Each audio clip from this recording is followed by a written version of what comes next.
Olá, pessoal! Na nossa aula do dia de hoje, a gente vai focar, infelizmente, numa tragédia, mas que nós precisamos compreendê-la como tema de atualidade, que foi o recente terremoto no México, de escala 7.1 em Richter, que causou a destruição imensa de boa parte da infraestrutura e das casas e prédios do país, bem como a morte de mais de 200 pessoas. Então vamos lá, vamos tentar entender um pouquinho a respeito dessa temática. Primeiro, pessoal, a pergunta é: o que é que nós estamos chamando de terremoto? Terremoto é vulgarmente aquilo que nós chamamos de tremor de terra. Nós, em geografia, chamamos isso de abalo sísmico. Quando você tem, então, um tremor de terra, que, obviamente, ao tremer com estruturas fixas em cima dele, como prédios, casas, pontes, viadutos e outras, há uma tendência clara de rompimento dessas estruturas e boa parte das pessoas que morrem, que ficam soterradas ou que sofrem graves danos, se dão pela queda dessas estruturas. Mas a pergunta fundamental é: professor, por que é que nós temos abalos sísmicos? Observe, pessoal, o nosso planeta ele é dividido em camadas. Longe de nós queremos discutir geologia aqui, mas você precisa lembrar que a camada mais externa do nosso planeta, em formato sólido, é a crosta terrestre. Ela é também a camada mais fina do nosso planeta. O problema é que essa crosta terrestre, ela não está envolvendo o nosso planeta de maneira contínua, como a casca de uma laranja, ou ainda a casca de um ovo. Pelo contrário, ela está dividida, essa crosta terrestre, em pedaços. Esses pedaços nós chamamos de placas tectônicas. Algumas dessas placas são maiores e outras são menores. Mas o ponto-chave é que ela se assemelha muito àquela condição em que você cozinha um ovo e eventualmente deixa ele cair no chão. O que você vai perceber é que a casca do ovo se trinca, ela se divide em pedaços, mas se mantém conectada à estrutura do próprio ovo. Essa metáfora ajuda a gente a entender como é a crosta terrestre. São pedaços, são placas tectônicas, que obviamente compõem o nosso planeta, que estão, abre aspas, aderidas ao interior do nosso planeta, porém que se movimentam. E a pergunta é: por que é que essas placas tectônicas se movimentam? Numa camada inferior à crosta terrestre, nós temos lá o que nós chamamos de manto inferior, manto superior, e temos uma área que nós chamamos de astenosfera. O que ocorre? O magma, a rocha em estado líquido, também chamado de rocha magmática, ela se encontra num movimento dentro do nosso planeta, entre o manto superior e a astenosfera. Esse movimento é um movimento de convecção. Essa rocha, em estado líquido, ela se aquece mais próxima do manto inferior e do núcleo, se torna menos densa e mais leve e sobe. Quando ela alcança a proximidade da crosta terrestre, a temperatura dela diminui. Resultado, ela se torna mais densa, mais pesada e desce. Essas células de convecção fazem, então, com que a rocha magmática, o magma, esteja em constante movimento abaixo das placas tectônicas, provocando, então, o movimento dessas placas. Ok? Vamos botar isso no quadro. Então, nós precisamos entender aqui os abalos sísmicos. Então, o primeiro ponto é tentarmos entender a causa. Então, se nós colocarmos aqui o nosso planeta, nós temos aqui a crosta terrestre que está dividida lá em placas tectônicas.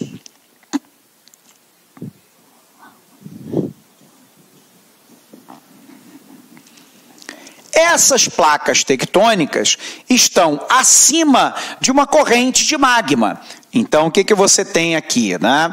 O que nós chamamos de células de convecção.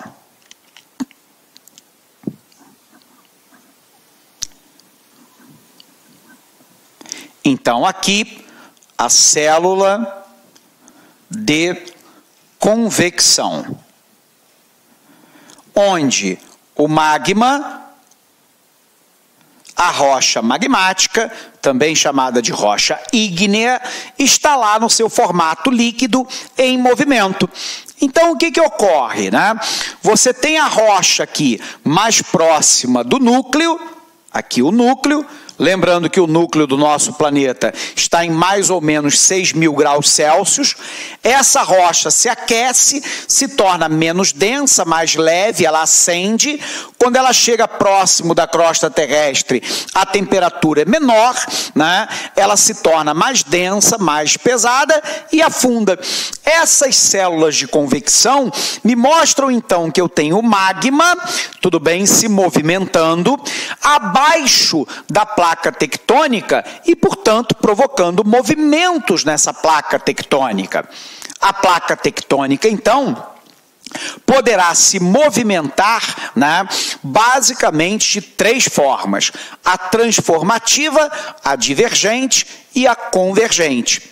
Então, vamos colocar isso aqui no quadro para você também entender isso. Então, vem para cá. Se nós já entendemos, então, o mecanismo, né, de movimento, de causa, né, de movimento da placa tectônica, né, nós temos o que nós chamamos de movimentos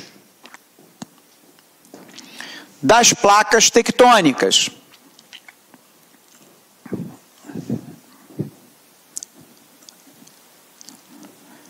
Então, ela poderá ser, né, divergente,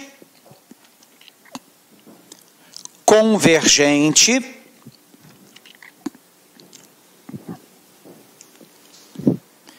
e conservativo.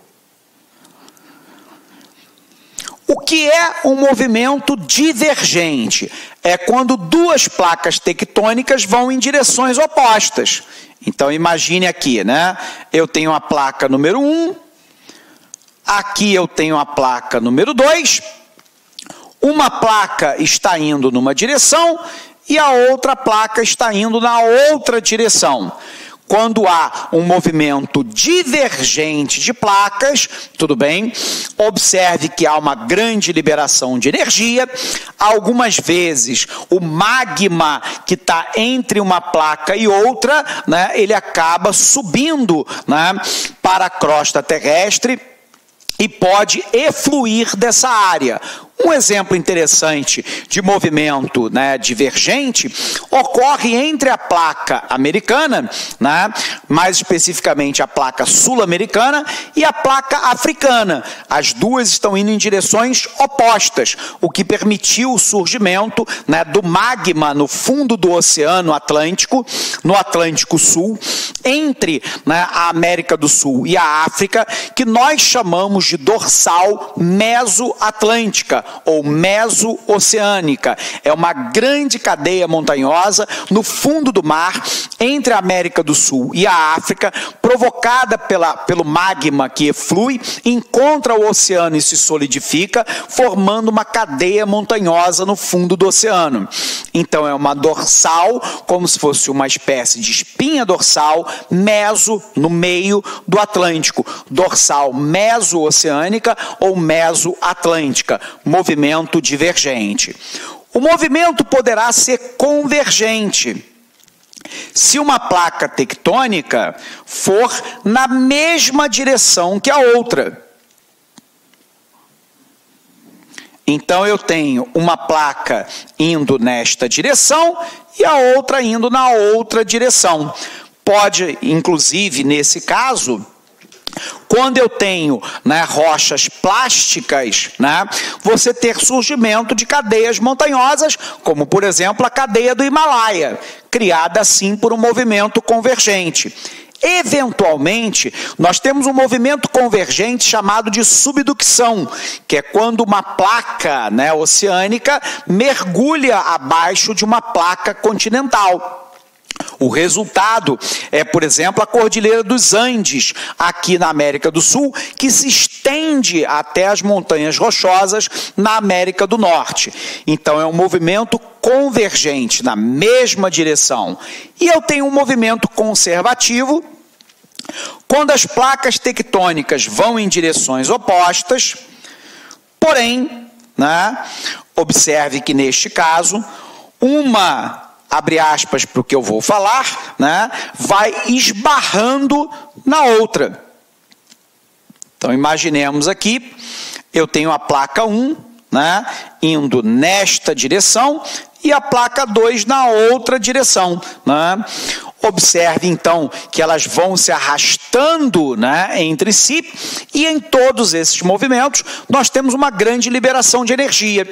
Essa energia pode causar o abalo sísmico, o tremor de terra. Bom, mas a sua pergunta é, professor, por que volta e meia a gente ouve falar de terremoto acontecendo no Chile, atingindo países como o Peru, mas também o México, né, uma parte da Europa, uma parte da Ásia e por aí vai? É porque, né, esse conjunto de países está numa área que nós assinalamos como Círculo do Fogo do Pacífico. O Círculo do Fogo do Pacífico é uma área, né, quase num formato aí circular, meio de ferradura em algumas áreas, né, onde você tem área de contato ou de afastamento de placas tectônicas. Todas as vezes que eu tenho um movimento divergente, convergente por subducção ou conservativo, eu tenho normalmente dois fenômenos, né? O primeiro desses fenômenos é o tectonismo, esse movimento de placa tectônica causando o abalo sísmico, e eu tenho a presença de vulcanismo, né? O surgimento de vulcões. E é por isso que nessa área nós chamamos de Círculo do Fogo do Pacífico, porque é uma área intensa de atividade vulcânica, né, ao longo dessa linha em todo o mundo. No caso do México, nós estamos diante de um país que é banhado, né, pelo Oceano Pacífico, que está na área do Círculo do Fogo do Pacífico e que, portanto, é uma área de intensa atividade vulcânica e de intensa atividade tectônica, de movimento de placa tectônica, causando abalos sísmicos consideráveis. Bom, mas você poderia argumentar, professor, mas por que é que eu tenho um número tão elevado de mortes no México no momento atual, como tivemos anos atrás no Haiti, né, onde, de novo, né, um abalo sísmico 7 na escala Richter, que acontece muito próximo à superfície da camada mais externa da crosta terrestre, que levou à destruição de 75% da infraestrutura de Porto Príncipe, a capital do Haiti, e há literalmente milhares de mortos naquela localidade. Ou porque que nós temos, por exemplo, um tsunami, uma onda gigantesca causada por um abalo sísmico no assoalho oceânico, no fundo do mar, que levou a milhares de mortos em áreas, por exemplo, como a Indonésia e Bangladesh, Mianmar. Mas esses impactos são significativamente menores em países, por exemplo, como a Itália ou como o Japão. A explicação para isso é a seguinte, olha para cá. Por que abalos sísmicos, às vezes de mesma magnitude, têm impactos diferentes em países periféricos e países centrais? Em países desenvolvidos, vamos citar o exemplo do Japão, porque ele está numa área de encontro de placa tectônica, com abalo sísmico praticamente que diário, né? E, portanto, é um país dos mais preparados no mundo para esse tipo de situação. Primeiro, né? As obras de engenharia levam em consideração a questão tectônica, né? Então, aqui, levam em consideração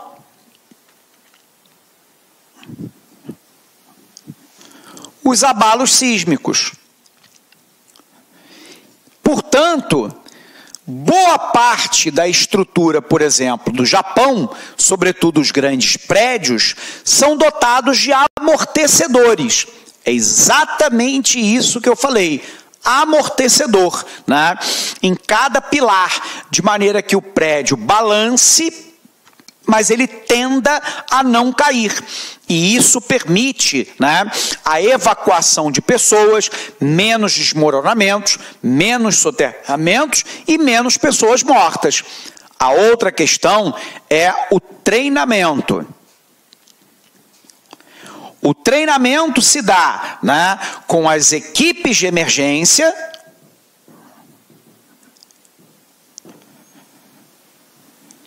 e com a população. A população no Japão é treinada desde pequena a ter plano de evacuação de prédio, de casa, de locais públicos, de trem, metrô, de elevador, na escola, na fábrica, de maneira que, na iminência da ocorrência de um abalo sísmico, os estudantes, a população, os trabalhadores sabem exatamente o que tem que fazer. Tudo bem? Isso é uma medida muito eficiente para tentar reduzir danos e perdas de vidas humanas. É o treinamento da população para saber como atuar em caso de emergência. E há um treinamento contínuo e simulação para as equipes de emergência. O mesmo ocorre nas escolas, nas fábricas, repartições públicas, trem, metrô. As pessoas são treinadas a simulações sobre o que fazer em caso de um tremor de terra. E, portanto, essa preparação garante, né, um número menor de vítimas. Um outro elemento chave é a própria constituição eficiente, é a eficiência das equipes de socorro e emergência. Essas equipes são muito bem treinadas, né, muito bem articuladas, muito bem aparelhadas e atuam de maneira rápida e eficiente no socorro das vítimas. Isso garante uma letalidade menor. O outro elemento chave é a infraestrutura. Uma infraestrutura eficiente de socorro e médico-hospitalar. Resultado: se eu tenho lá uma situação em que as obras de engenharia levam em consideração o abalo sísmico, se prepara uma arquitetura e uma engenharia onde se leva em consideração a possibilidade de um tremor de terra de grande magnitude. Se há um treinamento das equipes de emergência e da população, uma eficiência das equipes de socorro de emergência e uma infraestrutura de socorro e médico-hospitalar altamente eficaz, isso garante uma letalidade menor, um menor volume de danos causados em termos de perda de vidas humanas, danos à saúde humana e às próprias estruturas. Tudo isso é algo ausente na maioria dos países subdesenvolvidos como o México, como o Haiti. Daí que a letalidade nesses países tende a ser muito maior. Ok? Vamos apagar aqui para a gente fazer o nosso resumo, né? Então, apagando. Vamos visualizar um pouquinho daquilo que nós colocamos, né, em palavras para você, agora na nossa tela. Então, o que nós temos, pessoal, né? Um poderoso terremoto de magnitude 7,1 abalou a região central do México, deixando um rastro de destruição e mais de 200 mortos. O Serviço Geológico dos Estados Unidos localizou o epicentro do terremoto a 51 quilômetros de profundidade nos arredores da cidade de Axochiapan, coincidindo com o 32º aniversário do devastador terremoto de 85, que causou milhares de mortos no país. O sismo levou pânico a 20 milhões de habitantes da capital mexicana. O terremoto veio menos de 2 semanas depois do sudoeste do México ser sacudido por outro tremor de magnitude 8,1, que deixou pelo menos 100 mortos. Mas por que o México é tão propenso a sofrer tantos e tão fortes movimentos sísmicos? A resposta, pessoal, está na localização geográfica. O país encontra-se no Círculo do Fogo do Pacífico, uma grande área no formato de ferradura com alta atividade sísmica. Aqui, o Círculo do Fogo do Pacífico, que passa pela placa australiana, a placa das Filipinas, Coco, Nazca, Pacífico, Antártica, né, e Sul-Americana. Toda essa área aqui é uma área de intensa atividade sísmica, né, e vulcânica no mundo. 90% de todos os terremotos do mundo, 80 dos maiores terremotos do mundo, acontece exatamente no Círculo do Fogo do Pacífico. O fato da atividade sísmica ser tão intensa se deve à convergência destas placas tectônicas e à sua fricção, o que faz com que imensa quantidade de energia seja liberada. O México, especificamente, tem abaixo do seu território 3 das principais placas tectônicas: Cocos, Norte-Americana e Pacífico.